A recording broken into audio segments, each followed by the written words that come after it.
quantum chemistry stuff and different projects. And most of them know him. So I just give the brief introduction of Professor Malcolm. He was the student of Laquette, the Nobel Prize winner, and he got the PhD in the United States and moved to the Harvard as a postdoctor with the expert of the quantum chemistry. And during that time, he started to collaborate with Jorge. That's a lot. and they say no. and later, Professor Malcolm moved to the Tsinghua and to the SUSTEC in Shenzhen, and now he had the joint position in Huawei. He is the leader of the quantum software part in Huawei, and they developed a lot of things relevant to the minor quantum software engineering stuff, and he is an expert on quantum chemistry, quantum machine learning, and he did a lot of science. I don't know how he can survive with business and science. But anyway, I will give the floor to Professor Malcolm to give a talk. Welcome. Thank you very much. Hello, everyone. So it's my great pleasure to be able to come to here. I think this is my second time to Bilbao, and last time I was visiting Professor Solano. It was, I had a very good impression of this city, and then now I'm lucky that I have the opportunity to come to here again. So today, as Professor described, now I am more or less half in academia and half in the industry. So maybe I stand here. Today my talk will be, not so academic, unfortunately, because by myself it's quite difficult to work on science, by myself, because there are too many things going on, too many responsibility. So now I'm really, most of the time, I'm for my career, right? I start with physics and chemistry, and then I work on some algorithm. Now most of the time we are really working on the software part, and because so my talk title is related to today is all related to quantum algorithms and software engineering for near-term devices. Actually, most of my time spent recently at Huawei is about software engineering. So today, so what I'm going to do is basically really to really bring out some of the topics that I work on, and then we can hopefully we can have some discussion about the topics that you are maybe interested in, and basically from my perspective. But of course, first of all, everybody talks about the end of Moore's law, and then from the people from the quantum industry maybe, or academia may think that okay, it's all about quantum computing at the end of Moore's law. But this is not completely correct, because although quantum computer is capable of simulate all the classical computation, even classical physics, of course. But in practice, is not so practical. If you are thinking, use a quantum computer to solve all the problems, to replace everything quantum, like quantum smartphone, it will be a very distant future. So what we are doing right now is to really think about, what can we do with the current this situation, right? So maybe we can also look at different directions. Like quantum computing is just one way. We change the theory, but we can also to continue Moore's law. There are many ways to do it. For example, you can change the structure. Like now we are thinking about doing at Huawei, our lab actually, our lab is called Advanced Computing Lab at Huawei. So we are also thinking about changing the structure, like using distributed computing in memory, electronic computing, things like that. Or maybe we can change materials, like carbon-based instead of semiconductors, using two-dimensional materials, stuff like that. And also with theory, like neural networks and neuromorphic computing. So it's all in our lab in Huawei. So this is the reason why Huawei is interested in quantum computing. It's not, so we are trying to really consider all the possible ways, maybe somehow combine them together to extend, the Moore's law. So my talk will be also some mixture of some rather basic ideas. So from our point of view, is that quantum computing and maybe with AI is very similar in the sense that most of the theories is done in the 90s, like before 2000. So today I visited Professor Chen's lab. I visited a field office. I clearly noticed that. So maybe most of you are still using the textbook like Nielsen and Chuang.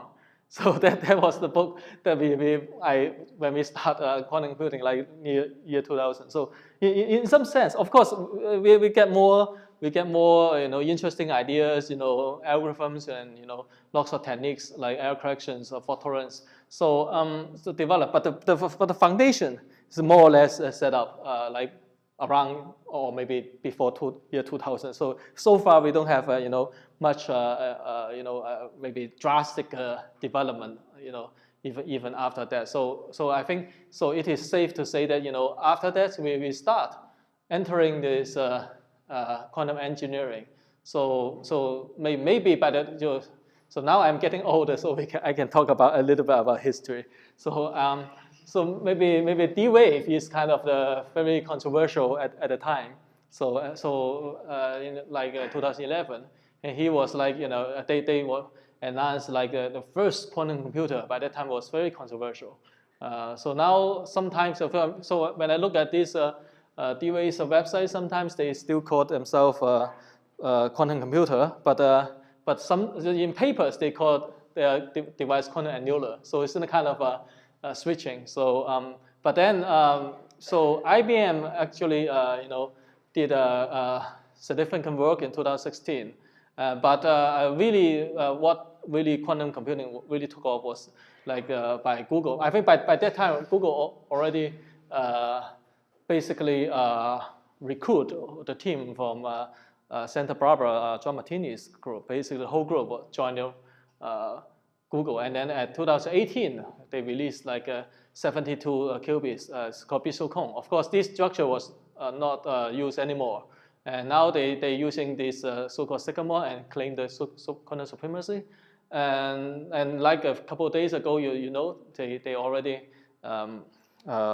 achieved this scalable quantum error correction already. So I think much of the progress have been made in quantum computing is really the engineering part, in particular the hardware engineering part, that is really making the real progress of quantum computing. And with of course this is like everybody knows about it.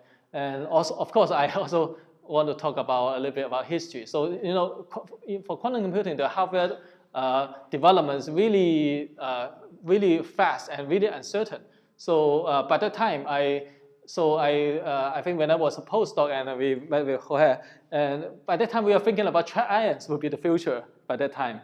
And then we work our algorithm based on the assumption of that. And then very soon, quickly, superconducting devices got scaled up really rapidly. And over the last year, I think these ultra-cold neutral atoms, or the Ribot atom states, really also scale up. So in quantum computing, I think it's very exciting in the sense that we are not limited to one platform, but really different platforms will really get developed very unexpectedly, I would say. So there are many things going on.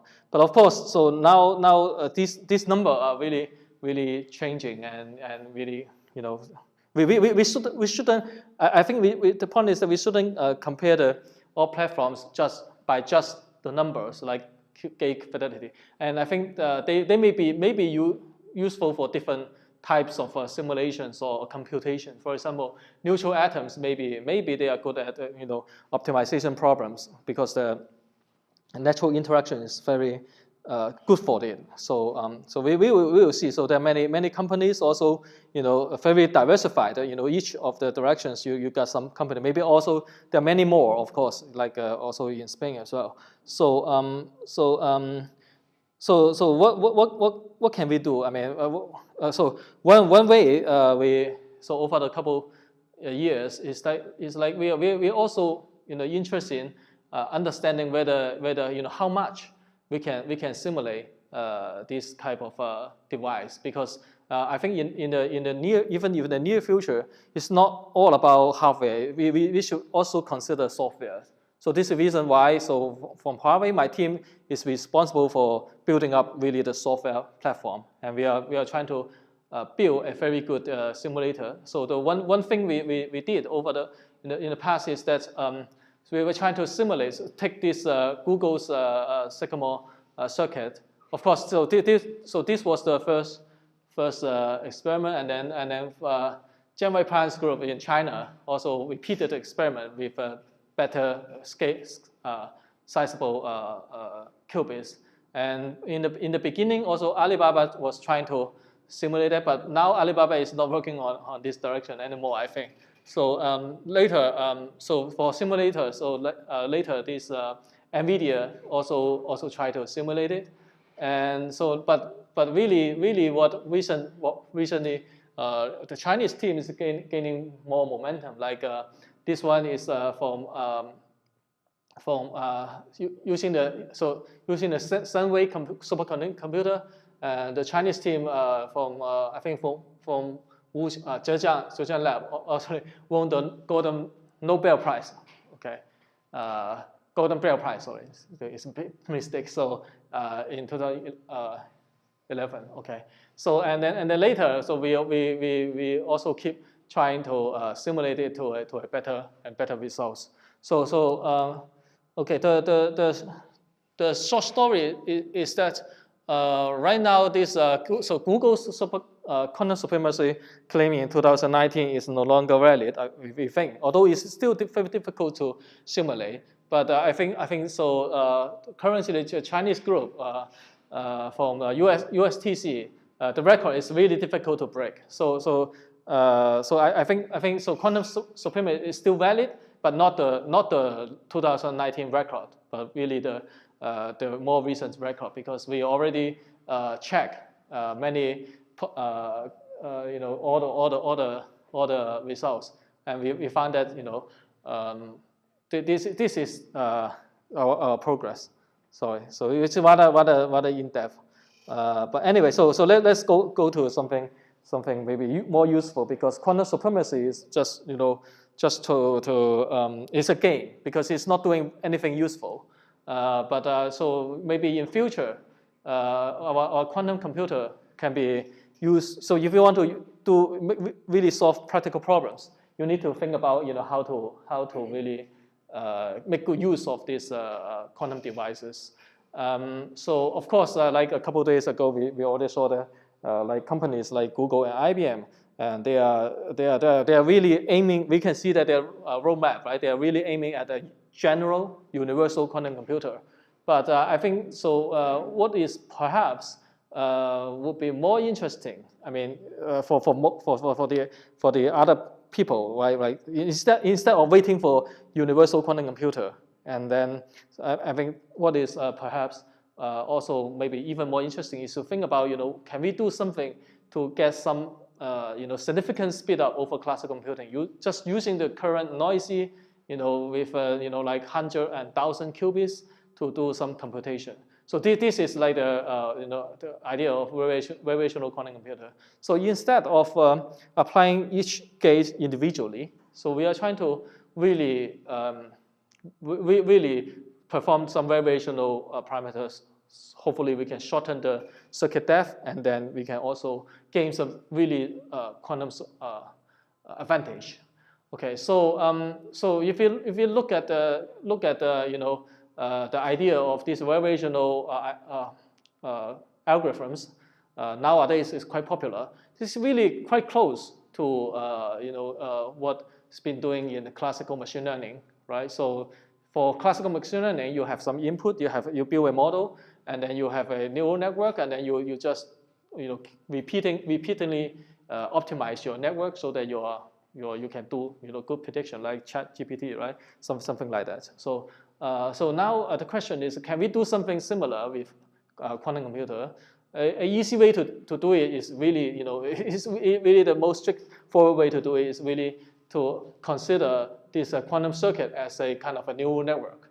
And then maybe you can even append some neural network after the quantum circuit, and then go through all the loops, and then try to optimize the circuits. And the game is that how can we really be sure that you can get some advantage or solve some practical problem? I think this is really the golden prize question right now. If you can do it, you can do many things. Like you can really do like solving problems like quantum chemistry or condensed matter, if you are able to find the ground states of interest. Or maybe if in principle, if you can do machine learning, and you can do some generative models, classifier, things like that. Although I will comment it later.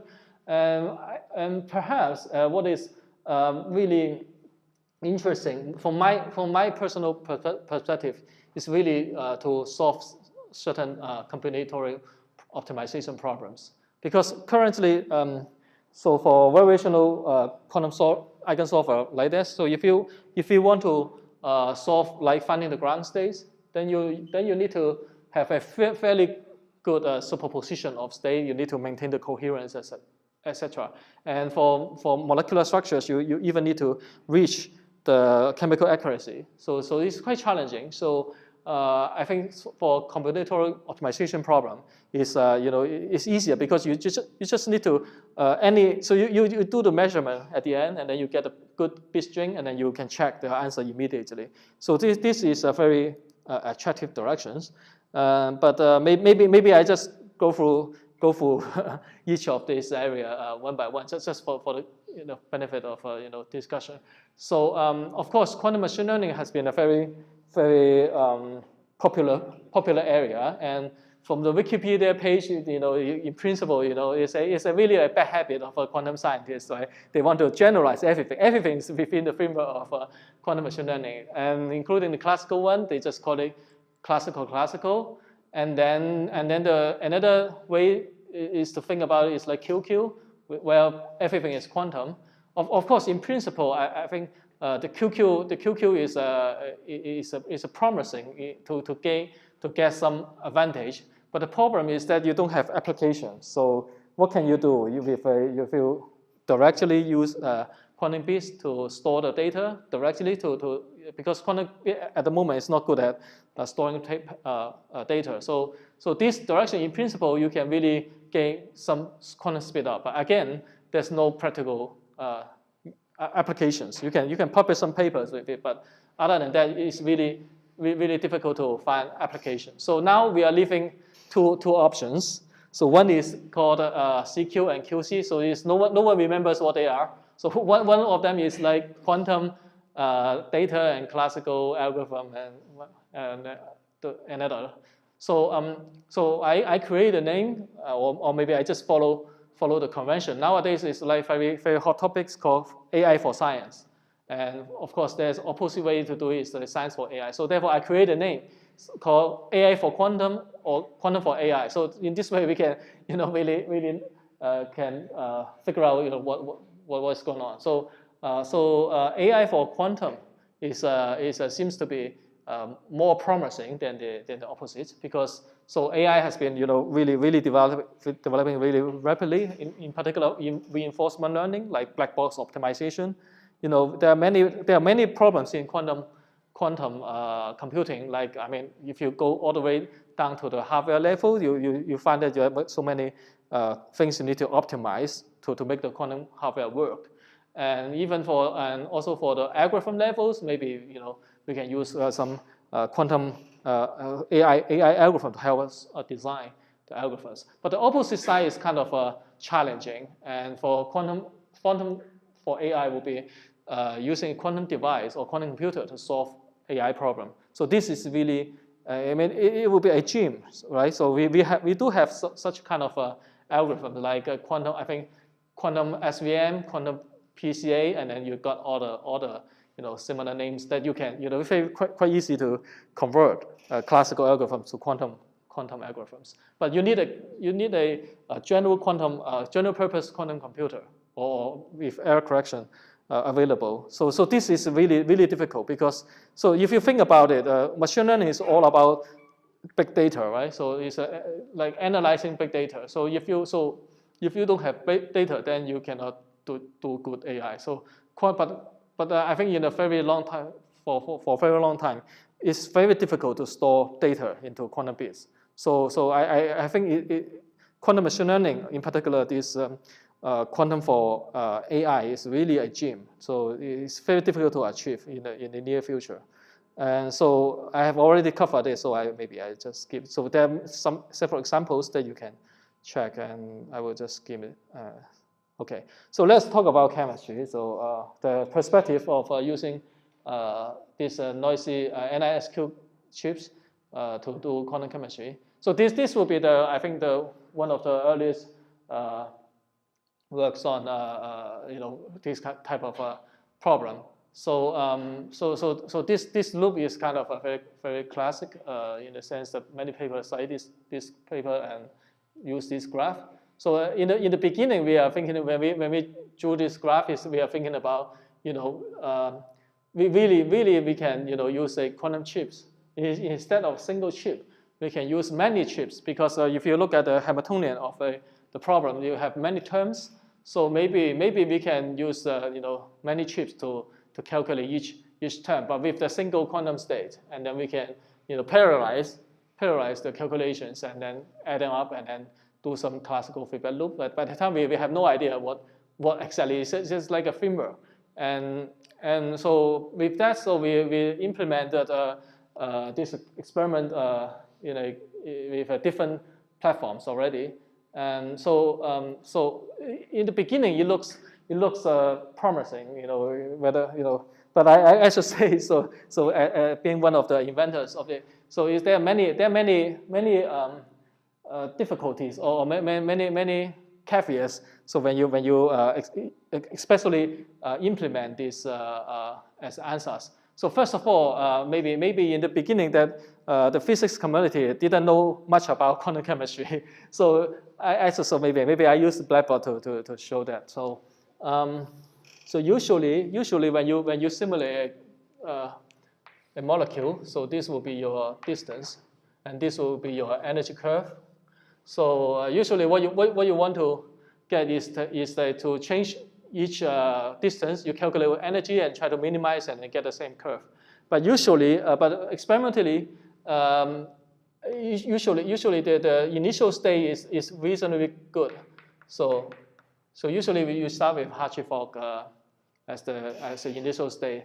But the problem is that the experimental noise will be covering more than that. So if you look at the initial papers, like maybe by IBM, the Hartree-Fock curve and the exact curve is overlap very close, and if you just have some white noise, you get the same results. So therefore, this is a caveat that we have to really careful when we really implement that. Whether we can get the accuracy to the chemical accuracy is the key criteria to make it work. So therefore, in this sense, now I reflect myself all the time and ask myself whether VQE is really good for quantum chemistry. Maybe it's good for like physical system where you have a clear gap that you just need to just have some qualitative understanding of the system, whether it's gapped state or not. But if you want to do quantum chemistry, as you know, so this is very sensitive. So if your energies go beyond something called quantum accuracy, your prediction of your chemical reaction will be totally wrong. So therefore, we should be careful about applying whether VQE is really good for chemistry. Because by that time in the beginning, when we proposed the algorithm, we just use quantum chemistry as an example. But maybe we should apply it to other applications. Yes. In that paper from IBM, I think one of the guys there was Antonio Menchaca, who was here, right? Yes. Yeah. Okay. And then, so this noise is because of the imperfection or it is simply to say, okay, measure more and more? I think both. So this noise will come from both sources. So one source is from the experimental, like the coherence, and another one is that you need to so the experimental output is like order 1 0, stuff like that. So this statistical error will also give you the error bar. So we really need to be careful about this point. Yeah. Thank you for raising the question, Xiao. Yeah. Okay, so another direction to go is to really do the so-called QAOA. So okay, although it's a recording, so I should point out that QAOA is just one particular realization of VQE. Although, so we realized that the paper didn't even cite VQE. So we are quite surprised when we first noticed it, because it's already more than 1 year after our paper was posted on arXiv, and then so then they I think people from MIT they just came up with a framework called QAOA. But of course so their answers has a good motivation. They are thinking at least the answers at the long time limit, if you add sufficiently many parameters, it reduces to adiabatic evolution. So therefore, the answers should work in principle if you have a sufficiently long circuit. But the problem with QAOA is that it is not sure whether if you have a shortened circuit and then you vary these parameters is really the good way. And so we, although it have not shown in this PowerPoint slide, Huawei we also investigate how good a classical algorithm with QAOA. And actually we have a draft already, have not published yet. So maybe so if I remember correctly, so we should compare classical optimization with versus QAOA, right? And I think we have a test like 10,000 nodes. So this will be like 10,000 qubits as well. And we have checked up to maybe, okay, to be conservative, it's like a p equals to 10, and with a simulator, and so there are special network, there are special problems that in QAOA you can use a tensor network contraction to simulate the expectation value. And so for some special like free regular graphs, I think our simulator shows that still classical algorithm wins. So therefore, another problem with QAOA is that it really is not so efficient in solving the practical problem. So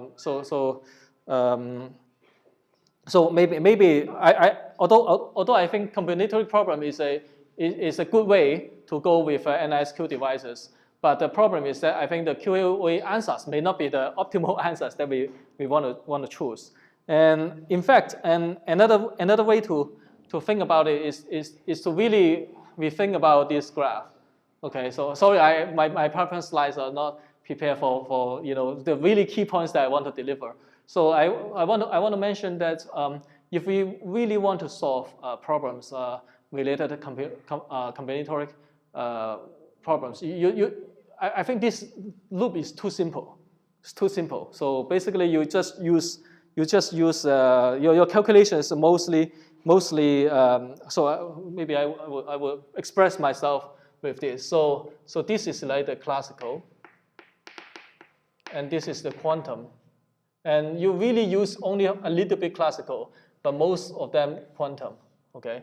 So this is what is happening right with many variational algorithms. So what we are Huawei with my team, really we are trying to do this. So it's like maybe this will be even lower. Okay, so this is really the opposite way to do it. So it's better if we can start with some really good classical algorithm that can solve optimization problem well, and then we push this algorithm a little bit with quantum device. So this is really the key idea that we are trying internally, and we think that this works better than this.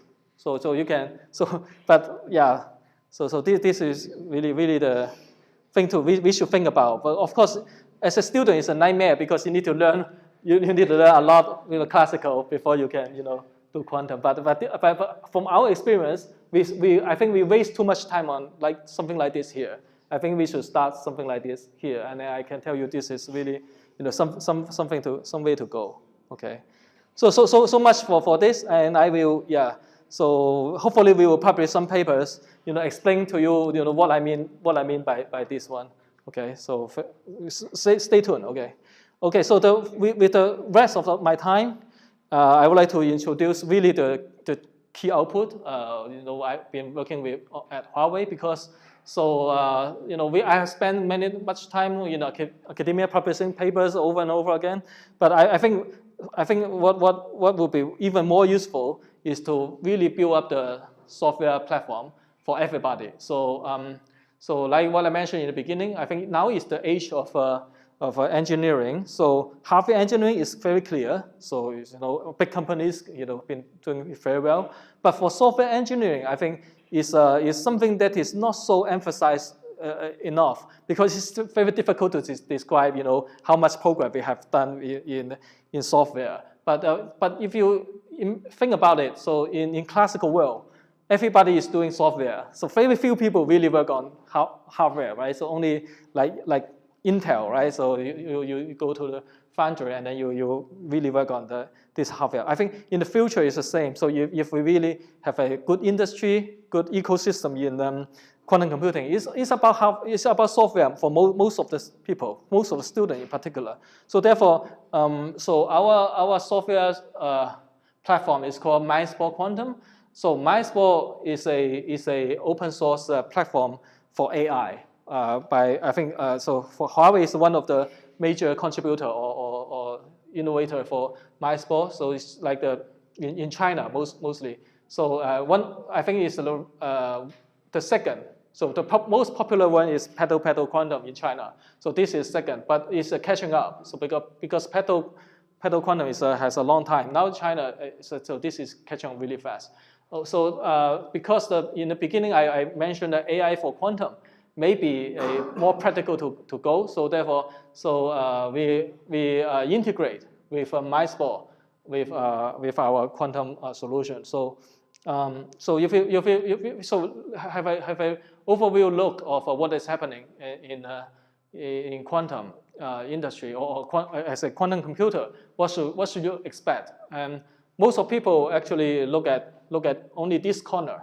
Okay, so you have you consider only like superconducting qubits, trap ion, etc. So most focus have been here. But if you want to build a full stack system, there are many things you need to do. That's why over the last 4 years, I've been spending much time working on everything from on top. So at the moment, as I say, so we are building up a full platform of this. Now let me go into some details. Like what I mentioned before. So quantum currently the variational quantum computation and AI is very similar, basically the same thing. So you have some prediction and you update the parameters and loop over and over again. So you really need a good software platform to really make this work. So in our case, so we started this project, or we released our first version in 2001 in March, and now it's like almost exactly 2 years. So now we basically roll out from every few months, and now so the capability here is like very complete in the sense of the capability. So the highlight, so the point of Mindspore, or the goal of Mindspore, is to really let user to have a very good experience in using it. So you don't write so many codes, and we have all the key libraries to support, and also good performance, and also some development toolkits. So it is open source, and maybe I will skip this. So we support many different platforms, different applications, and so this is like the open source version that we benchmark against, like Qiskit and TensorFlow Quantum and PlainyLane. So you can see that. So in particular for VQE and QAOA, so our optimizer or our simulator works much better than all the open source platforms available. So for this one, we are also improving. In general, we are fast. So only this data point is getting close, but in the future version we will also speed up for this one for QNN. So this is a performance for when you do the open source. And in the so right now, so because we are other than open source, we also have a cloud platforms that you can use. If you have a Chinese cell phone number, you can log on for free.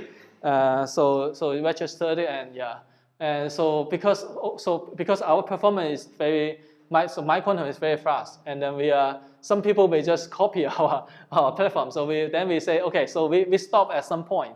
We don't roll out everything, and then so we let users to go to our cloud to experience the faster experience. So like VQE, like if you want to run like 12 qubits, and with from our cloud, so you basically run. So our new package is called QPack. So basically, because we aim to develop QPack as an accelerator for MyQuantum or MySport Quantum.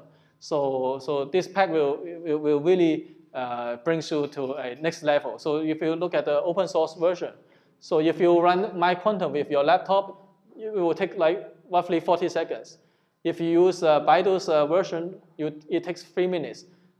Google's version, it will take 40 minutes. But if you go to our cloud, it's really fast. So you can try it now or later. So this is everything we test already. So it's really fast for VQE and also for QAOA.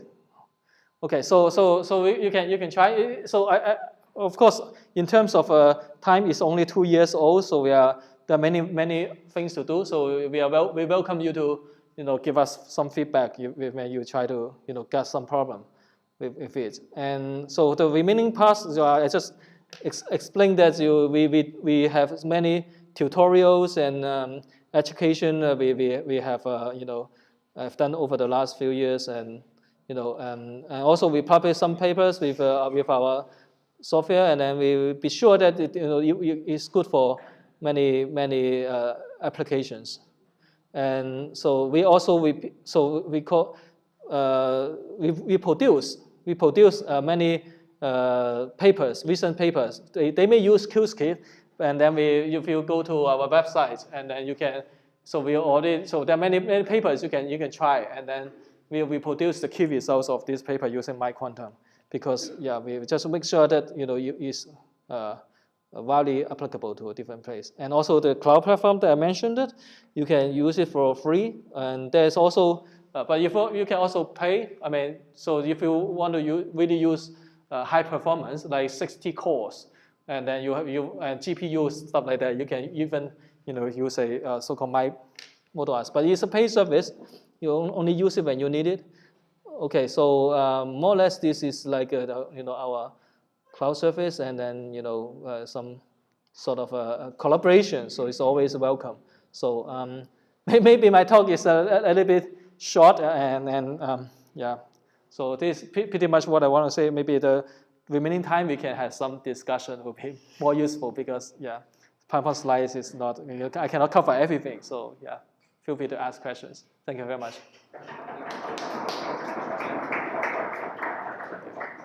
Thank you for Alphonse, a nice talk, and I hope you don't feel. I think now we are PhD student or senior research, so we are fine. But for the master student, I think they will not optimistic with this comment, you know. Okay, anyway, so thank you for you sharing your opinion and perspective. So maybe we can have the discussion, questions. Yeah, please. Thank you so much. I'd like to know better about what you mean by this drawing, the comparison between the classical quantum Yes. parts. Because the way I understand now, it's more like this variation quantum algorithms. The crucial part is the classical, because the quantum one really does is basically computing some parameters or something like this. Then you run over this classical algorithm. So it sounds more like in a sense the classical part is super relevant. All right. Okay. Thank you very much for this question. So there's something I can tell you, but there's something I cannot tell you because something that is in progress, and we don't know whether it really works or not. But I think maybe a different direction for quantum chemistry is this. So maybe I give some example. Maybe not the best example. Okay. So something called quantum Monte Carlo. Okay, I think so. This will be one possible way to really go for. Although now it's not perfect. So if you think about what a quantum computer it really does, is producing like a 0 and 1. So it's like give you a distribution, right? So Monte Carlo is exactly the same thing. So you're basically using randomness to perform calculations. So in the literature, including Google, actually try to use quantum Monte Carlo with their quantum chips, and so I think they called it what is it? So something like fixed node QMC, things like that. So so basically, the simplest way to do it is that maybe you can add some variational flavor to quantum Monte Carlo. Of course, there's also something called variational Monte Carlo. But if you imagine if you use a quantum circuit, you can calculate these kind of answers with a more degrees of freedom at least. So you can check it out. Although again, the point is that I don't think quantum chemistry is a good direction to go. And maybe a good direction is to think about using solving combinatoric problems using variational quantum. I think this will bring us closer from here to here. And this is exactly some direction I ask my student to looking at it right now. So this will be something interesting you apply, because if you solve these combinatoric problems, really you don't have the problem with quantum accuracy. I mean, you get bit string for guaranteed each time. Just but also you need to have a good luck to really get a good solution for an optimization problem. But so the point is that if you start with quantum Monte Carlo, or maybe in that area it's called diffusion Monte Carlo, and then you can try combining this. Yeah. Thank you. Yeah. Thank you. Yeah. When you were talking about the machine learning part, yeah, I've seen this graph like classical, more times. But what do you really mean when you talk about quantum data? Why is quantum data? Okay. So there's a slide I skipped. Well, so this sorry, it's not shown here. Let me see. Is it projected? No? Yes. Oh, yes, here. So for quantum is really so you can see this example.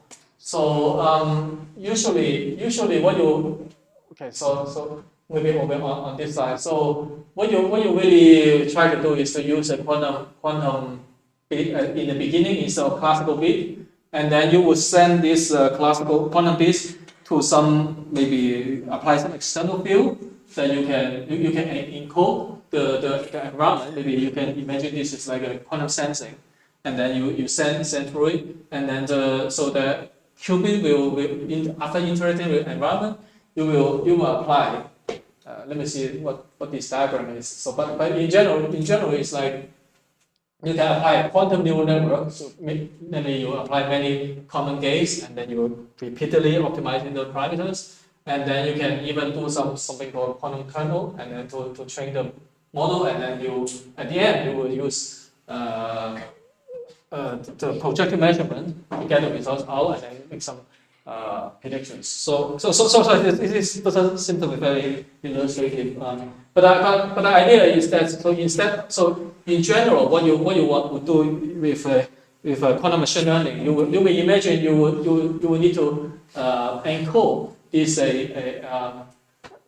so you will want to encode using for example a picture of cat and dogs. You have millions of data, and then you have to really apply to each how to encode these pixels information in the quantum circuit. It takes lots of time to do it, but that's why quantum machine learning is not so promising. But if you happens to have some applications, then you can use the qubit directly instead of encoding the information. You just send through the qubits directly, and then you apply. So you imagine in the first layer, that all that is just quantum bits, and then you don't have the problem of encoding because of the classical information. You just basically encode the information directly from the environment, and then you will apply some gates to do the classification, etc. directly. So I'm not sure. So maybe I cite some paper correctly. Maybe these two will be useful to check. So what you mean is that you would feed directly on a state, quantum state. Yeah. As input to the, for example, you do a simulation and now you want to label the effects. Yes. Right. You will feed the quantum state directly, or what? Yeah, exactly. Maybe you can imagine this field, the electric field or whatever field that has some pattern. Maybe I don't know. And then you send to the qubits directly, and then you try to use qubit to tell you about whether this is a cat field or the dog field, and then you will give you the answer directly. Maybe that would be the one possible applications, but I'm not sure. So whether this is really practical or not, because you can use many different ways to sense the field, stuff like that. Yeah. Any questions? Yeah. So from the point of view of the study, right? You can imagine talking with many companies. Yeah. So which one do you consider is more promising? So because I heard some very good questions about IonQ, but they don't say too much, right? So yeah. So your question is like, how do I look at the other companies? Hardware, yeah. So which platform do you consider more promising in the thank you for the question. Actually, so for my case, I've been trapped in China for 3 years. So and then my information is kind of also filtered. So from the Chinese media, So it's really probably not a very good question for me to answer, because I'm highly biased towards I don't even have a chance to use IBM's platform because of the difficult reason. So I know companies in China is better than companies in the West, seriously.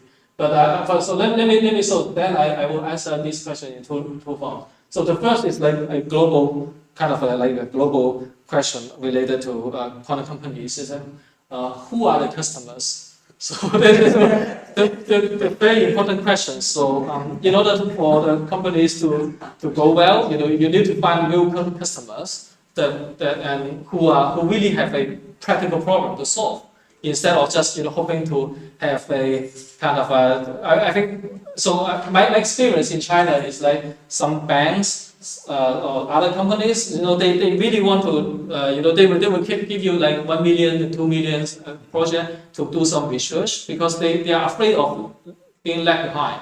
So they want to find somebody to tell them whether how quantum computer can be used for their business, and they will give you some projects to do, and and they will, this is mostly for learning, so for companies. But they are not, from my point of view, they are not the true customers, because for customers, I mean, at the end, they don't care whether you use quantum or use what supercomputer or whatever methods to do it. They have a problem they want to solve, and we should look for these real customers. And I think maybe in China and in the West it's kind of quite similar nowadays. So they are really racing to set up the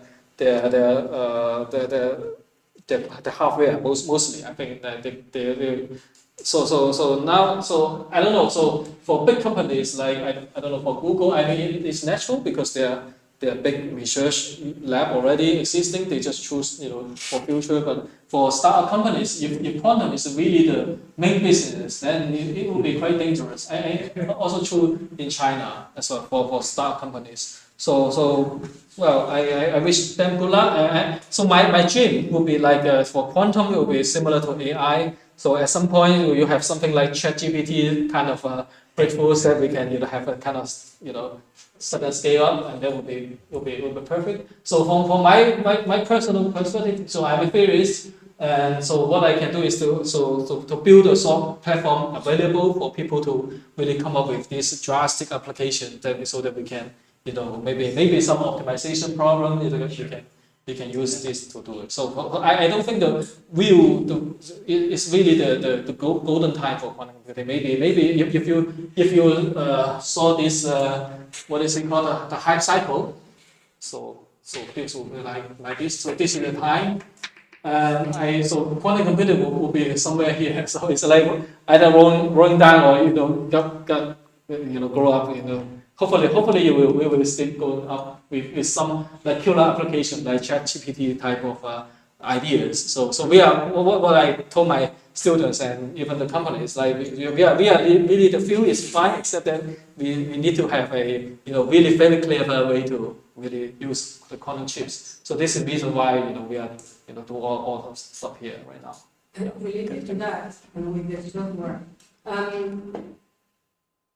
why or what do you think about the interoperability? Because at the moment, you kind of marry with one of the technologies and to invest the money on developing good software that will run in that technology. But if another technology improves, you are not able to just migrate it in a fast way. So your question is related to what's your opinion with that? I mean, it's not possible at the moment. I haven't seen anyone really studying the problem of this interoperability. That from the classical software engineering is something that it's something that you know, but from the very beginning you need to make your software interoperable. But not. So your question is related to the interpretability of this. Yeah, because we're looking at the global. I think we have one slide that is so interesting with all the stack of the software where your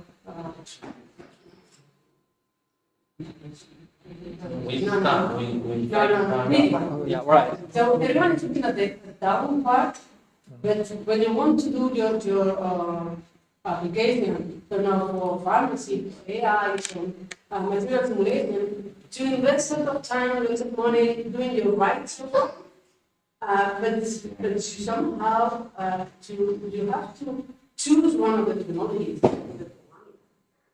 There's nothing. Right. I suppose what you're saying is like how reliable our software stack, like that. So first of all, I should mention that right now our software the full stack, although it's a full stack, but I would say that it's not complete. It's there are many things to do to really make it perfect. This is something we should admit. So for the moment, our software aims at really support this as cloud platform. Maybe I should admit that IBM may be doing better than us in this sense. But so for our case, we focus more on simulator. So in some sense, our simulation results will tell us whether our software is reliable or not. But for more advanced techniques, I understand in computer science there are many techniques that you can check the reliability of the software, things like that. I think these are really missing, and there are two reasons why they are missing. First of all, we don't feel that it is the time that we need to do it, because the most important question we need to solve is to find out what these quantum chips can do for us. So this would be the first thing. And the second thing is, of course, our expertise is very limited. So we are from myself from the physics background, and I don't have all the expertise in really the computer software. So my dream for myself is maybe after I got retired from Huawei, maybe 3 or 4 years later, I don't know. So then I can go to some university and then try to convince them to start a quantum engineering department or maybe a division, so that we can train more people. They know both quantum and software. It will be a fun thing to do. Because there's no such kind of thing like quantum software engineering at the moment, I think. So it will be interesting to do it in the future. Yeah, at the beginning we were looking at a lot of literature about this quantum software engineering validations and verification, and then we didn't see too much, It's hard. We are read a lot. You'll be the future, I'm sure. Any questions? If not, let's say again. Okay, thank you very much for your attention.